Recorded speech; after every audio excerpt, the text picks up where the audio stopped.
Hey, this is Fireman Rob. You know, optimal performance isn't something that happens just by accident. I know this for a fact from being a fireman and doing way too many Ironman triathlons in full firefighter gear. But everybody always asks me, what's your secret? I can give you one secret. That's the right stuff hydration. Hydration is important when it comes to being present in the moment, ready to run into the fires and being capable of showing up every single time at your best. The Right Stuff was created for NASA, by NASA, for their astronauts. Now it's trusted by professional athletes in Major League Baseball, NBA, NFL, and most of the top-tier college sports. It's not an accident to prepare yourself to be great. If you're looking for that next edge, go to therightstuff-usa.com and enter the code FiremanRob and you'll get 10% off at your checkout. This is an opportunity I wouldn't pass up. I have and still do use The Right Stuff. It's serious hydration for serious athletes, from the weekend warriors to those on the front lines. Make this a part of your habits to be the best you daily. Welcome to Forged in the Fires podcast with Fireman Rob. Being a fireman, father, veteran, husband, world record holder, and Ironman, he brings stories of experience to impact your life while challenging you to live it. What do you want from your life? Why do you want it? Are you willing to go through the challenges to get there? If you have the courage to take that first step, let this podcast be the catalyst to start your fire while you bring the resilience to make it continue to burn. Our lives are made up of moments called right nows. So let's get started. Forged in the Fires podcast with your host, Fireman Rob, begins now.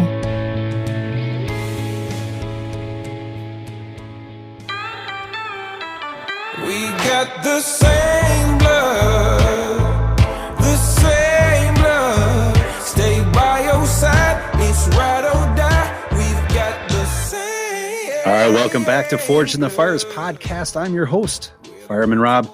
Now, today's guest, I could actually take up the whole time just telling you how amazing this gentleman is and how many things he's went through. He is the co-founder of Sports One Marketing. He was the former CEO of a company called Leigh Steinberg Sports Entertainment agency. And you may actually be familiar with this because that was the inspiration behind the movie Jerry Maguire. Now, he doesn't just do that. He is on a mission to empower over 1 billion people to be happy. My guest today, Dave Meltzer. How are you doing, sir? I am doing amazing. Better now that I'm here with you, Fireman Rob. Wow. Now I feel special. I mean, reading your backstory and, you know, from your 20s becoming a millionaire and then losing it, but then at the same point coming back and saying, you know what, I need to find how I made myself successful and how I can continue to help others to do that. Tell me more about your mission to help 1 billion people be happy. Well, first of all, don't limit me. It's over 1 billion people to be happy. So I like that. Too many people limit themselves. And, you know, just as a little background, you know, I've always been a happy person, but I've never realized how valuable the happiness was. And I was misguided on how to achieve happiness.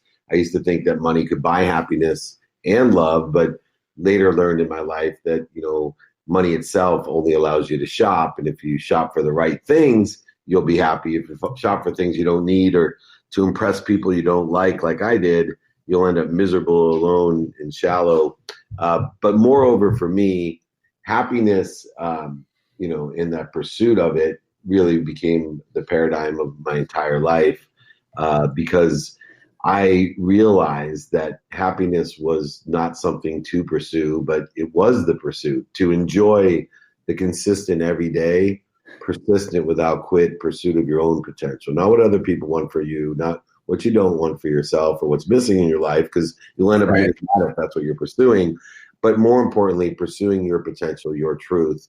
And beyond that, the importance of happiness, what I learned through my journey was that how many people in the world were not happy, and how many people in the world, you know, were taking their own lives out of anxiety, depression, and just simply being unhappy. And so I decided that if I could create a collective consciousness, which I thought and still do will take about 1 billion or more people to create a collective consciousness of light, love, and happiness, to, you know, utilize the universe as an abundant place, not as a scarce one where there's not enough of anything, where you live in a world of why me and blame, shame, and justification, or even the for me world that I lived in when I was a millionaire. Everything's for me, buying things I don't need, giving things as an acknowledgement or a recognition, a trade, or, some sort of negotiation to give to receive.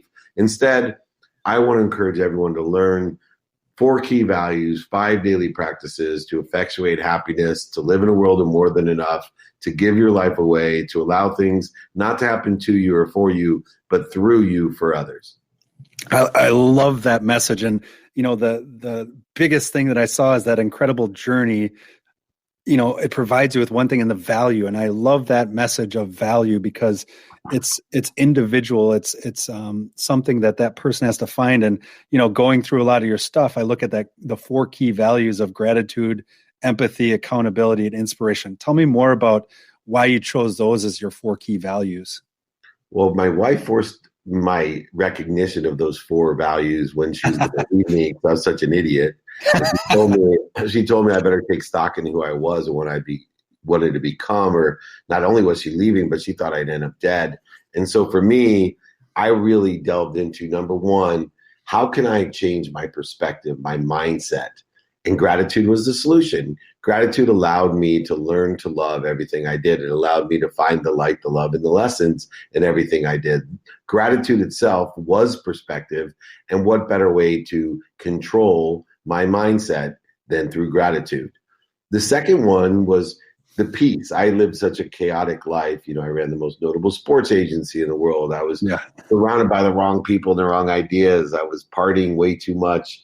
Like I said, buying the wrong things, buying things I didn't need, living in the ego-based consciousness. And forgiveness allowed me to live in peace. It also, later on in life, gave me more certainty. When I realized, as I was striving to forgive the unforgivable, to live an unconditional life without judgments and conditions, I started to realize how important forgiveness was, and not only what peace it gave me, but the certainty, which then led to statistical success. And then beyond the certainty of forgiveness and the peace that it gave me, accountability gave me control. Most people feel, especially now, there's so much uncertainty, control, this world is chaotic. But for me, accountability gave me complete control because I took accountability, not liability. Liability, there's still damages that people can pay me according to the laws of the land. But for me, accountability is way bigger. It's what did I do to attract this to my life, and what am I supposed to learn from it? When you live a life of accountability above the line, not in the life of liability, of blame, shame, and justification, you have complete control of the universe around you, of all the accelerated change, growth, and compound interest that you can receive by acknowledging the accountability that you have in your place and everything, in the oneness. And then finally, inspiration stemmed from the original thought of effective communication. And my original thought, 15 years ago was I need to communicate with my wife better, my business partners better, my community better. But what it realized was stop looking that way and look instead to what I'm connected to. Right. So that I then can connect through to all those important people. And so I shifted my perspective, my forgiveness and accountability to what I was always connected to. I used to look at those big mountains in front of me and get on it with challenge and say, I can overcome this I can go undersell it. I can do all these things. I can beat this thing. And then when I realized what walked with me, what was inside of me, the amount of power, light, and lessons that I already possessed, I was walking with the power that made the mountains. Why was I worried about the mountain? So I shifted my perspective to inspiration, in spirit, connected through to everything else, the oneness of the universe, the unconditional abundance of living for an instant of a second, for an instant between limitlessness and infinity. And that's where I live, in the infinity of time, the infinity of space, the infinity of potential and love and light and lessons. I love that. And I'd be remiss not to say that over the past 20 years, you've been giving more free trainings than anybody else, empowering others to empower themselves. So if anybody's wants to go and do that, they can go to Meltzer. It's meltzer.com/training and find out all the wealth of knowledge that you have as well as the passion. I can sense the passion through the microphone that you have in being able to empower others. And the other quote that I love that you have is, stop calling it a sacrifice and start calling it an investment in yourself. How did you switch from that mindset of going, when you went into bankruptcy, when you were kind of in that different thing, what were a few things that switched that mindset besides your wife? Yeah. What were a few things that helped you to switch that? Because I think a lot of people look at that and go, gosh, how did he do that? And go right back to where he was, but at a higher consciousness. It took three different things. One, I kept telling myself, I lost over $100 million. So it wasn't just a couple pennies dropped. That's a few zeros. Yeah. It took a little bit of time to lose that money. But through that process, I started realizing, let's concentrate on 5 different things that will allow me to be happy where I'm at, to allow me to believe that I'm at the right place at the perfect time. Let me focus in on 5 different daily practices that will allow me not only to be happy where I'm at, but also to angle in that enjoyment of the consistent, persistent pursuit of my potential towards what I want. So have a pursuit, knowing that happiness is not something I'm pursuing, but happiness is the pursuit. And then finally, most importantly, and this was, the result of the catalytic statements and actions of my wife, is I need to have faith. Enough of living in control and having, my own objectivity, my own judgments and conditions define who I am, especially my bank account. But instead, I'm going to live in a faith that I'm going to end up somewhere better. And when you have faith that you're going to end up somewhere better, and I use 5 daily practices of finding my what, finding the who has the what, finding the how by being a student or paying attention to or giving attention to the coincidences in your life, which is, by the way, what I call the definition of luck. Intention plus intention equals coincidence. And then find the what, the who, the how. Now is the 4th step. In other words, be present, do things now. And then finally, practice ending fear, spend minutes and moments in ego-based consciousness every day, not weeks, months, years, and lifetimes, in that void, shortage, and obstacle of the ego, causing the need to be right, offended, separate, inferior, superior, anxious, frustrated, angry, things like that. You need to work on these 5 daily practices so that you can be happy where you're at the right way at the perfect time, have the clearest and most balanced projection and trajectory of angling to what you want, and most importantly, blending it with faith that no matter what happens, I'm going to end up better than where I'm at. Meaning, if you look at things as sacrifice, that's the admission that you're not going to end up somewhere better. Because if you're sacrificing, you're losing it, which means you're not going to end up somewhere better. When I could shift my paradigm and my perspective to faithful perspective that no matter what was happening, I'd find the light, the love, and the lesson in it. I'm angling to something, but I'm going to end up somewhere better. So even when I lost $100 million, I said to myself, oh, awesome. I've just made an investment of $100 million. That means I got 2, 3, 4, or at least $500 million coming my way. There you go. Because I'm guaranteed to end up somewhere better because I have faith what comes through me for others. I have faith what I'm connected to and through and from at all times. I love that. And, one of the books that you wrote, Game Time Decision Making, is a great indicator of positioning yourself for success. That book, I love the tactic. I love the name of it because it truly is, life is a game time. Every single day you have to show up. I tell my son that all the time when he plays hockey. It's like, you don't get a time off on the ice. You don't get time off in life. Tell me more about that book, Game Time Decision Making. What was the basis of that? Yeah. So McGraw-Hill approached me to do a sports book. And me, I love the fact that I ran the most notable sports agency in the world. I love the fact that I had the biggest marketing and media company with Warren Moon in sports space, working with the biggest events like Super Bowl, Pro Bowl, Masters, Kentucky Derby, Breeders' Cup, ESPYs, Emmys, Oscars, Grammys. I love all that. I love it. You missed the Nickelodeon Awards. Yeah. You didn't have those? That's the toughest ticket. That's like the Academy Awards, man. Oh, okay. That got to be, I had the last row seat with Warren's family with my girls, and they're like, Dad, couldn't you do any better? I'm like, I can get you back cabins at the Masters, but when you're looking with the most powerful people in Hollywood whose kids want to go to something, you're back on the list. Anyway, I digress. But more importantly, where that led me was McGraw-Hill. I said, not a problem. I can do a sports book. But I took the Jerry Maguire perspective of a sports book. See, Jerry Maguire used sports as a backdrop.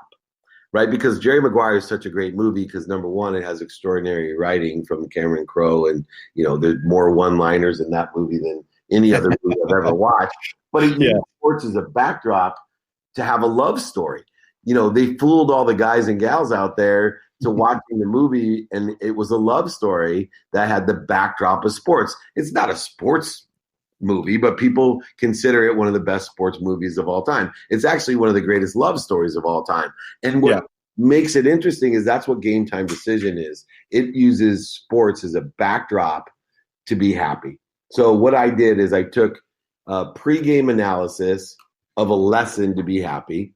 I told sports stories to teach those lessons how to be happy. Then I did a post-game analysis to describe those lessons and how to implement them in your life using sports as a backdrop and analogous towards everything that I taught, because people love sports. And that backdrop allows people to share in the experience in the story, to have credibility, emotional attachment, but most importantly, to provide quantitative value for the reasons we want to make these decisions in this way, the impact that making the right decisions align with your inventory of values in that way, and the capabilities that you have to make those decisions to pursue your potential every day without quit. See, I love that analogy of that, as well as, to be a great leader, you have to be able to put in essence, your goals and your vision in a language that people can understand, whether they're the top CEO or they're the frontline worker who's putting that first widget into the bigger cogs. How important have you seen that in your businesses, that language is not just for a C-suite member, but it's transitioned throughout the whole company, that kind of purpose, passion? How important is that? Oh my gosh. Ever since I went to law school, I saw the importance of transcoding, of speaking people and understanding frequency of vibration, of people being able to tune in. Even Lou Holtz, who's one of my favorite football coaches from Notre Dame, one of his best quotes ever, it's not what you say, it's what they hear. Wow. Right. And so we need to talk at a frequency that people can understand. And so I'm constantly trying to vibrationally and frequency wise transcode highly complex, sophisticated thoughts into simplistic, pragmatic, organized communication that the mass can understand. The mass, at least I can plant a seed. Like Dennis Waitley said, plant a seed under trees you'll never sit under. I'm hoping that my transcribing and transporting and transcoding of highly complex energies and frequencies and ideas and words into a vibration or frequency that more people are motivated or at least resonates with, that they do hear me. And if they don't hear me and agree with it, at least it's planting a seed under a tree that someday will grow, even though I won't see it. I love that. And, listening to you, I think there's a lot of people that are like, I want to have more information. And if you want to email David directly to register for the training or get his book, go to email him at david@dmeltzer. It's MELTZER.com to find out more. I want to get to the last three questions. I ask the same three questions to all my guests. I love it because it gives people a little perspective into your life. And I don't give it to you ahead of time because, I like to make people sweat a little bit. So, all right, here's the first question for you. All right. What would be the one big suggestion or advice that you would give yourself at 18 years old? That's easy. Radical humility. Ask for help. I would tell myself at 18, 28, 38, and 48, please ask for help. Find someone that sits in the situation that you want to be in. The easiest way to get to where you want to be is to ask someone that's already there directions. Be humble. Ask for help. I know you want to give. Everybody wants to give, but make sure you ask for help. You can't give what you don't have. You need to receive. I love that advice, and that's one that I'm going to make my kids listen to. Second one, here it is.